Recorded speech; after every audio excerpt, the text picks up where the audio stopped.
जो inkjet printer आते हैं वो इंक टैंक और लेजर जेट से काफ़ी सस्ते आते हैं। तो इन प्रिंटर को लेना है या नहीं लेना है, इसके बारे में आज हम चर्चा करेंगे। और आज हम कंपेयर करेंगे HP के डेस्कजेट 2723 और कैनन के पिक्समा MG2577S प्रिंटर को। इन दोनों का कंपैरिजन करेंगे, इनका डिफरेंस समझेंगे और मैं अपना पर्सनल ओपिनियन आपको बताऊंगा कि आपको इन प्रिंटर को लेना है या नहीं लेना है। वीडियो को एंड तक देखिएगा। देखिए, फिजिकल ओवरव्यू की बात करें तो दोनों प्रिंटर्स सिमिलर जैसे दिखने वाले डिजाइन के साथ आते हैं और दोनों ही प्रिंटर्स सेम मैकेनिज्म पर वर्क करते हैं। दोनों ही प्रकार के प्रिंटर्स के अंदर इंक कार्ट्रिज का इस्तेमाल किया जाता है। हमारा कंपैरिजन स्टार्ट करते हैं। पहला प्रिंटर है HP का 2723 और दूसरा है कैनन का MG2577S प्रिंटर। सबसे पहले बात करते हैं फंक्शनैलिटी की। तो दोनों प्रिंटर सेम मल्टी फंक्शन है, यानी कि प्रिंट, स्कैन और कॉपी आप इसमें कर सकते हैं। स्कैनर की बात करें तो दोनों के अंदर आपको फ्लैट बेड स्कैनर मिलता है, यानी कि फ्लैट सरफेस पर आपको कागज को रखना पड़ता है स्कैन करने के लिए। प्रिंट आउटपुट की बात करें तो दोनों प्रिंटर कलर प्रिंटर हैं और आपको ब्लैक एंड व्हाइट प्रिंट भी दे सकते हैं। इसके बाद डुप्लेक्स प्रिंटिंग फीचर की बात करते हैं तो दोनों ही प्रिंटर आपके डुप्लेक्स प्रिंटर नहीं है, यानी कि अगर आप चाहते हैं कि कोई प्रिंटर खुद से एक पेज के दोनों तरफ, यानी कि A साइड और B साइड दोनों तरफ खुद से प्रिंट कर दे, आपको पेज घुमा कर ना रखना पड़े, तो ये फीचर इसके अंदर नहीं है। आपको खुद अपने हाथों से उस पेज को मोड़ना पड़ेगा दूसरी तरफ प्रिंट करने के लिए। अगर आप स्पेशली कोई डुप्लेक्स प्रिंटर बाय करना चाहते हैं तो मैं कोशिश करूंगा रिकमेंडेड प्रिंटर की लिंक्स डिस्क्रिप्शन और कमेंट बॉक्स में देने की।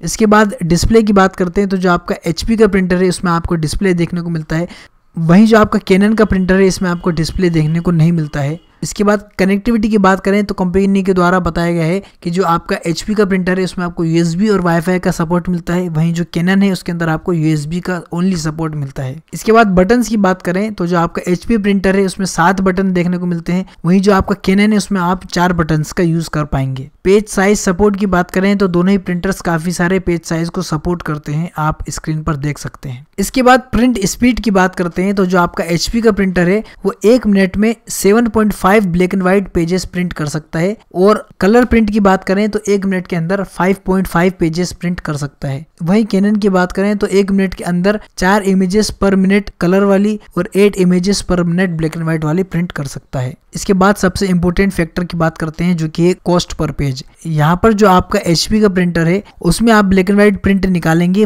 5% कवरेज एरिया के साथ, यानी कि आपने एक पेज पर 5% कवर कर रखा है तो आपका खर्चा आएगा 6 रुपए 40 पैसे के लगभग, और कलर निकालेंगे तो 8 रुपए 4 पैसे के लगभग का आएगा। वहीं कैनन की बात करें तो ISO स्टैंडर्ड के जो मानक है उसके आधार पर अगर आप प्रिंट निकालेंगे तो 7 रुपए आएगा ब्लैक एंड व्हाइट के लिए और 9 रुपए आएगा कलर के लिए। तो यहाँ पर ये दोनों जो प्राइस है बहुत ज्यादा हाई है। अब ये प्रिंटर किसको लेना है किसको नहीं लेना है उसके बारे में मैं बता देता हूँ। अगर आप सिर्फ घर के लिए कोई प्रिंटर खरीदना चाहते हैं और कभी कभार ही प्रिंट करते हैं और अगर उस एक पेज प्रिंट की कॉस्ट 10 रुपए से लेकर 20 रुपए तक भी हो तब भी आपको कोई फर्क नहीं पड़ता हो, तो फिर आप इन प्रकार के इंकजेट प्रिंटर को बाय कर सकते हैं, क्योंकि ये शुरुआत में बहुत सस्ते होते हैं। लेकिन अगर आप लॉन्ग टर्म के लिए कोई प्रिंटर लेना चाहते हैं कि सालों साल चले, तो फिर आपको कुछ और लेना चाहिए। मैं आपको अपना पर्सनल ओपिनियन बता रहा हूँ ये, क्योंकि मैंने भी बहुत सालों पहले ये इंकजेट प्रकार के प्रिंटर एक खरीद लिया था। मैंने शायद 3000 रुपए के आसपास में उस प्रिंटर को लिया था। मुझे लगा कि ये तो बहुत अच्छी डील मिल गई। लोग 15,000 20,000 रुपए के प्रिंटर लेते हैं, इतने महंगे लेते हैं, और मैंने 3000 रुपए में इस प्रिंटर को ले लिया। लेकिन जब मैंने उसे कुछ महीने चलाया तो मैं समझ गया कि ये बस थोड़े दिनों का खेल है।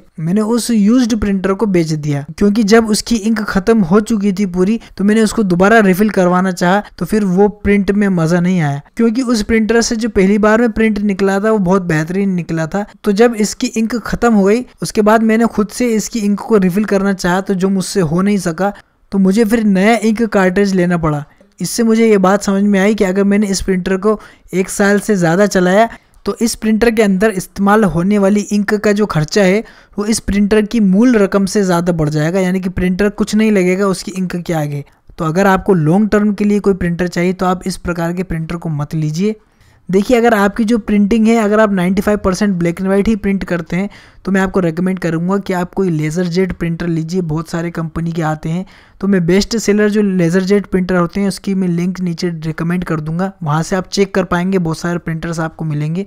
या फिर अगर आप कलर प्रिंटर चाहते हैं तो फिर आप इंक टैंक ले सकते हैं, जो कि इन प्रिंटर से थोड़ा महंगा आता है, मेंटेनेंस भी उसमें ज़्यादा होता है, लेकिन प्राइस वाइज अगर आप देखेंगे तो वो आपको सस्ता पड़ता है। तो ये डिपेंड करता है आपके यूज़ के ऊपर।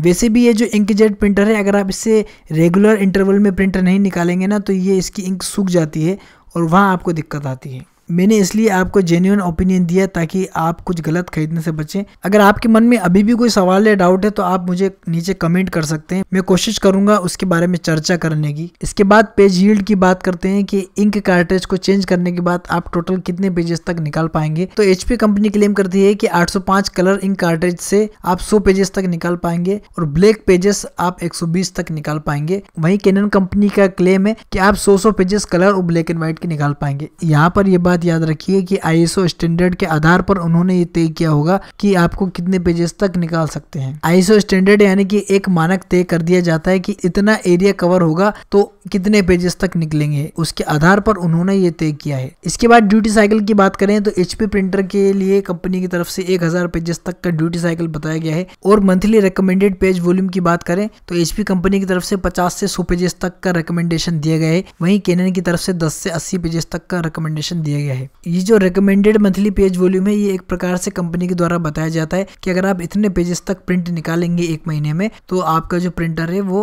अच्छे तरीके से चलेगा, इजी चलेगा। और वहीं पर जो ड्यूटी साइकिल है वो उस प्रिंटर की कैपेसिटी को दर्शाता है, यानी कि अगर आप ऐसा प्रिंटर चाहते हैं जो एक महीने में 10,000 पेजेस तक प्रिंट करे तो आपको कोई और प्रिंटर लेना चाहिए, ये वाले इतनी कैपेसिटी नहीं रखते हैं। तो आप ड्यूटी साइकिल से किसी प्रिंटर की अप्रोक्सीमेट कैपेसिटी पता कर सकते हैं कि ये प्रिंटर कितना ड्यूरेबल है। इसके बाद इंक बॉटल की बात करें तो जैसा कि इंक बॉटल के बारे में आपको बताया जा चुका है, अब बात करते हैं इनपुट कैपेसिटी की। तो दोनों ही प्रिंटर आपके 60 पेजेस तक का इनपुट ले सकते हैं। इसके बाद वारंटी की बात करें तो दोनों ही प्रिंटर्स के अंदर आपको 1 साल की वारंटी मिलती है। वारंटी की और डिटेल जानने के लिए आप इनकी ऑफिशियल वेबसाइट पर चेक कर सकते हैं। प्राइस की बात करें तो जैसा कि आपको पता है कि जो भी प्रोडक्ट हम आपको बताते हैं उसकी प्राइस घटती बढ़ती रहती है, इसलिए दोनों की लिंक्स नीचे डिस्क्रिप्शन और कमेंट बॉक्स में दे दी गई है। वहां जाकर आप इनका लेटेस्ट प्राइस चेक कर सकते हैं और खरीदना चाहें तो खरीद भी सकते हैं। तो आप कौन सा प्रिंटर लेने वाले हैं, डेस्कजेट 2723 या फिर कैनन का MG2577S? कमेंट में लिखकर जरूर बताइएगा। दोनों की लिंक्स नीचे डिस्क्रिप्शन और कमेंट बॉक्स में दे दी गई है, वहां जाकर आप इनका लेटेस्ट प्राइस चेक कर सकते हैं और खरीदना चाहें तो खरीद भी सकते हैं। आप देख रहे हैं बेस्ट वाले, यहाँ मिलता है आपको शानदार कंपैरिजन, बेहतरीन रिव्यू। ऐसी वीडियोस को पाते रहने के लिए चैनल को सब्सक्राइब जरूर कीजिए। अगर आपके मन में कोई सवाल या डाउट हो तो आप कमेंट में लिखकर पूछ सकते हैं, हम कोशिश करेंगे उसका जवाब देने की। ऐसी अपडेट्स के लिए सब्सक्राइब करें। आपने हमें इतना वक्त दिया इसके लिए थैंक यू।